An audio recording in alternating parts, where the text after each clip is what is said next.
Penuh rasa bangga mungkin itu yang terlintas dalam benak Risa Melani. Darah manis dari kota Pramuli kelahiran 13 Mei 2000. Bagaimana tidak, dari ribuan pelajar SMA di Sumsel ia terpilih menjadi pembawa bakia bendera merah putih dalam upacara HUT kemerdekaan RI di Gria Agung Palembang. Risa Melani yang bersekolah di SMA Negeri 1 Pramuli ini mengaku kerja keras serta disiplin yang tinggi yang bisa membawanya seperti sekarang ini.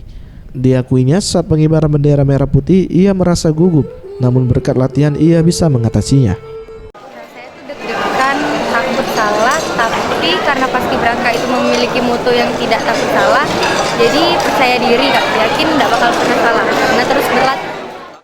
Rasa bangga juga diungkap Minarni, ibu dari Risa Melani.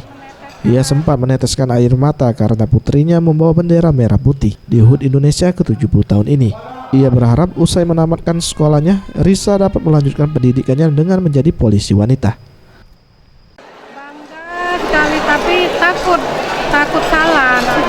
Tahu sempat meneteskan air mata, senang bercampur takut. Farel Wisatria, Sriwijaya TV.